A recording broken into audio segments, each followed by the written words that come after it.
Come to right. Let's go upstairs. Let's show them the sunset. Maganda ang sunset namin dito sa Kamaya. Come on, let's go, darling. Mom, doon the... Roof deck. Punta raw kami sa roof deck, sabi ng... That is another roof deck. Why are there two roof decks, Mama? Oh, na. Come on, watch your step. Nabili ko tong lote 2009. Pre-selling. So, hindi pa ganito ka-develop ang Kamaya. Hindi pa to ganito ka-develop. And then, hanggang sa finally nag-decide akong patayuan 10 years after.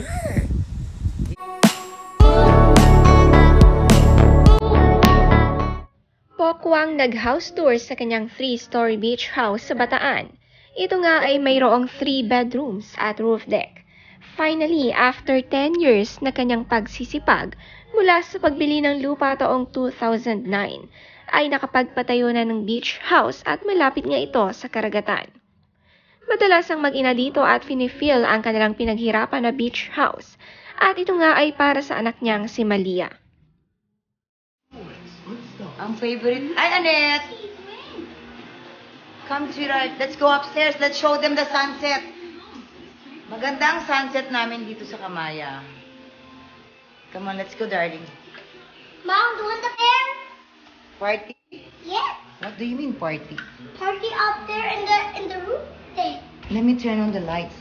Hey, everybody, look. Maganda ang sunset namin dito sa Kamaya. I'm in a party time. What do you mean, party time? Party is all over. Oh, shh, Malia, wait for me. Wait for me.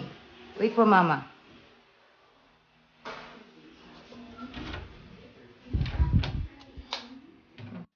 Okay. So, nandito po kami sa aming Kamaya house. So, yan may CR. Sa second floor tayo ngayon. So, 2 bedroom sa taas. Tatlong bedroom sa taas. Yan, pangatlo. Ito. So, sa second floor, 3 bedroom dito. Shh, Malia. 2 bedroom, isang common.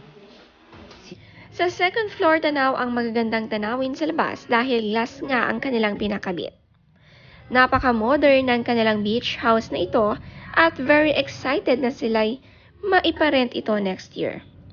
Ngayong taon sila muna ang gagamit nito. Sabi nga ni Pokwang, 3 hours away lang ito sa Manila.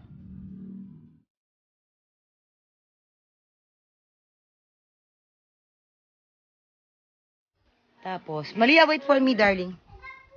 Ito ang aming kapaligiran. Yan yung bundok ng Maribeles. Napakaganda. Nagpakita siya ngayon. Nakakapagtaka na nagpakita siya ngayon. Andun ang dagat natin. Dagat natin. Ayan. Diyan. Let's go. Mama, let's go to Look at the moon, darling. Look at the moon. Okay, let's go to the roof deck. Punta raw kami sa roof deck, sabi ng... That is another roof deck. Why are there two roof decks, Mama? Oh, na. Come on, watch your step. There are two roof decks, Mama. Okay, nandito tayo ngayon sa roof deck namin. Casa Malia. There. Yan. Dito kami. Yan. Dito kami ngayon sa roof deck. Ang paborito ni Maliyang tambay. Ayun ang moon. Ganda ng moon. Ganda. Yan. So, itong bahay namin na to sa Kamaya. Nabili ko tong lote 2009. Pre-selling. So, hindi pa ganito ka-develop ang Kamaya. Hindi pa to ganito ka-develop. And then, hanggang sa finally nag-decide akong patayuan 10 years after. Diba? Sold out na nga raw ang kanilang mga katabi dito pero wala pang sumusunod na magtayo sa kanila. Si Malia favorite spot ang kanilang roof deck.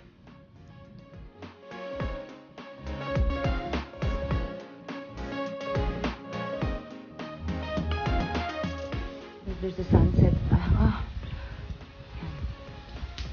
Dagat. Ayan ang dagat. Yan yung kapitbahay namin, bihira lang din sila dito. Tapos yung bahay doon, yun nagbigay sa akin ng minudo. Ha? So, dito kami sa roof deck. Dito ang tambayan namin. So, may CR dito. Yan. CR.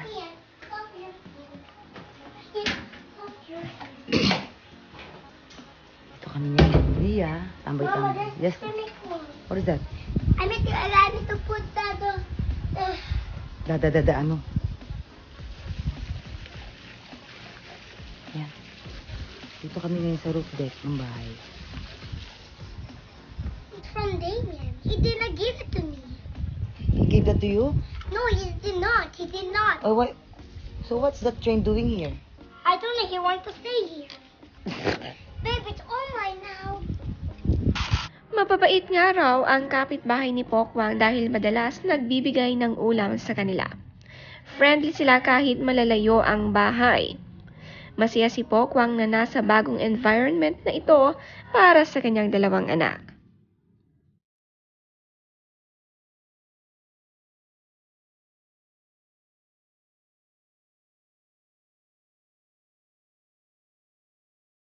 Front. Mga gang. There's ate. Ate, si. There's ate, oh. There. Oh, there's ate, oh. Hi! There's ate. Hello! Hi! Hi! Ah. Okay. Hi! Ingay, di ba? Buti na lang wala kaming kapitbahay dito, Dad. Hindi nireklamo na talaga kami ng kapitbahay dito. Sabariha tayo. I'm up here. Ingay. Up here as you want. You can see the sunset. Mamaya magbukas na kami ng ilaw dito. Dito tambay-tambay na kami dito sa roof deck. Tambay-tambay na. What are you doing, darling? Ang ate naman ni Malia na si Ate May ay natanaw nilang dumating at very excited na si Malia sa pagdating ng kanyang ate. Sakay nga ito ng SUV. Madalas nga dito muna sila bago ipaggamit sa ibang tao ang kanilang bahay.